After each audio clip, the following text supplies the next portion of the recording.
2 days before New Year, naisipan ni employer na mag-cruise kami. Andito ngayon kami sa Musendam Port at papasakay kami ng ferry, then ita-transfer kami sa cruise ship na tinatawag. Ito ay traditional nga pala guys, at dito yung center table na unlimited ang coffee, unlimited ang tea, unlimited ang drinks, ang snacks and fruits. Ayan na nga, aakyat tayo sa roof deck para makita natin yung overview. Ito ay isa sa mga bahagi ng aming staycation here in Musendam. Ito nga pala guys is an Arab expedition. Nag-start tong Arab expedition 1992 at ito ay traditional boat na tinatawag. Ito ay matatagpuan dito sa Musendam, Kasab. Sa halagang 15 Omani Riyal, makakapag-cruise na kayo within 10 a.m. in the morning until 4 in the afternoon. Ayan. So nakikita nyo sa video na to, ito yung live rock na tinatawag. Napakaganda ng rock formation guys. Nakaka-amaze. At yung tubig niya guys, napaka-clear.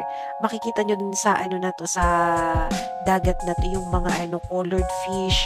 Buhay yung coral reef niya. May mga pasulpot-sulpot na dolphin. Napakaganda.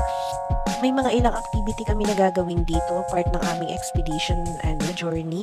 Ayan, as you can see, napaka-clear talaga ng tubig, nakaka-amaze dito sa Musendam, Kasab. Ayan guys, as you can see, dadaanan nga namin yung yung rock formation na yan.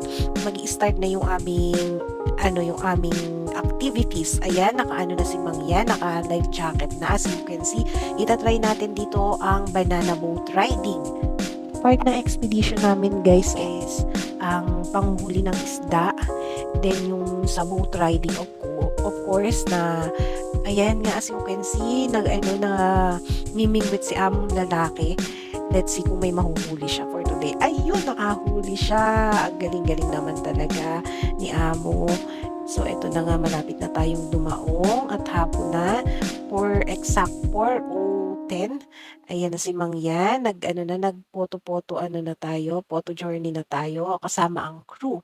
At napakaganda, kung i-relate ko, it should be 10. Ayan ang journey ko nung ako ay nag-banana boat riding, may kasama pang swimming, and probably napakaganda, nakaka-excite. Kung ita-try nyo guys, i-recommend ko talaga siya kasi napakaganda ng place at madaming activities na ginagawa kapag mag-expedition kayo. At kalakip nito ang